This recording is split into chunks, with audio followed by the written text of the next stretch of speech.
شروع کیا ہے. اور یاد رکھیں عورت کے لیے حکم ہے کہ جب غیر مرد سے بات کرے تو سخت لہجے کے اندر کرے, اسے یہ نہ ہو کہ یہ میری طرف مائل ہو رہی ہے.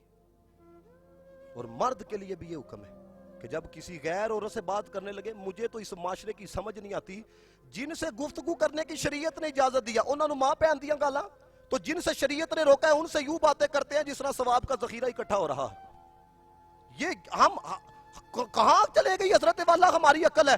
آپ غور کرو کہ جن سے شریعت نے کہا ہے کہ تم میں سے بہتر وہ ہے, مدینے والے نے فرمایا جو اپنے اہل و عیال کے ساتھ بہتر ہے, ان سے کبھی مسکرا کے بات بھی نہیں کرنی, مسکرا کے بولنا بھی نہیں ہے. اور جن سے شریعت نے منع کیا ہے, اب میں آپ کو بات بتاؤں حضرت والا, یہ جو بندہ کہتا ہے نا بھائی ہم نے تو اخلاق کا مظاہرہ کیا ہے, یہی اخلاق تو بد اخلاقی کی طرف لے کے جاتا ہے. شریعت نے بہت کچھ دیکھا ہے, مدینے والے کی نگاہ نے بہت کچھ دیکھا, اس لیے روکا ہے.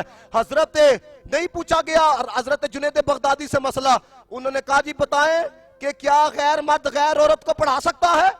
یہ مسئلہ میں آپ کو بتانے لگا ہوں. آپ کچھ لوگ کہیں گے حضرت والا اب تو بگڑا ہوا ہے, یہ ممبر رسول پہ میں بیٹھا ہوں. پچھلے ہفتے مجھے گجرات یونیورسٹی کے ایک جوان کا میسیج آیا, وہاں پہ وہ پڑھ رہا ہے گجرات یونیورسٹی کے اندر. مجھے کیا کہتا ہے, کہتا ہے لاما صاحب جب میں یونیورسٹی نہیں نہ گیا تھا تو میں تہجدی نماز پڑھنا سا ہے.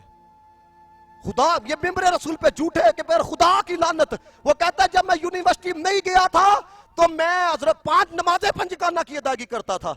وہ کہتا ہوں تہجد بھی گئی, دل بھی بگڑ گیا. تو پھر میں نے اسی کہلوانا چاہا, میں کہا بتاؤ تو صحیح یہ دل کیوں بگڑا. کہتا ہے اس لیے کہ وہاں پہ لڑکیاں اور لڑکے اکٹھے پڑھ رہے ہوتے ہیں. پھر میں نے اسے یہ بات پوچھی ہے, اگر آپ کوئی بندہ اعتراض کرنے والا ہوگا میں اس کو جواب بھی دوں گا, اسی بندے کو بلا کے.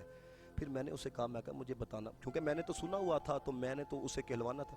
میں کہا مجھے خود بات بتاؤ ذرا ایک ہے. نہیں یار, جو لڑکیاں سروں سے باتیں کرتی ان کا جی پی اے 4.8 لگ جاتا ہے, لڑکے ساری رات محنتیں کرتے رہتے ہیں, ان کو 3 پوائنٹ سے اوپر نہیں سر جانے دیتے ہیں.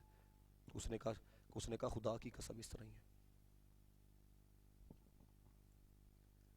آپ حضرت یہ نہیں ہے, پھر بگڑتے ہو تو پھر کیوں کہتے ہو لاما صاحب ہمارا کچھ کرو ہے.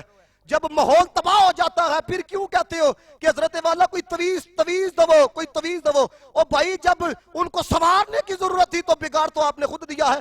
میرے دوست ہیں جو یونیورسٹیز کے اندر پڑھتے ہیں جا کے, میں تو حضرت چلو اللہ نے کرم کیا میں اس طرف, وہ جب مجھے باتیں بتاتے ہیں تو یقین کرو میں کانوں کو ہاتھ لگاتا ہوں کہ ہمارا کس طرف معاشرہ جا رہا ہے. کیا لڑکے اکیلے نہیں پڑھ سکتے ہیں؟ لیکن کیا ہے آپ کسی یونیورسٹی, وہ کہتا ہے میں نے آپ کا کلپ لگایا ایک, وہ اس کے اندر یہی تھا نا کہ میں اس تعلیم کو تعلیم نہیں سمجھتا. سنا ہوگا آپ لوگوں نے, کلپ ہے جس میں نے کہا تھا, وہ کہتا ساڑھے سار کہندے نے اس کلپ کو ڈیلیٹ آپ کرو ہے, یہ آپ کیوں لگاتے ہو. کہتا ساری حقیقت ہے لانا تے ہے.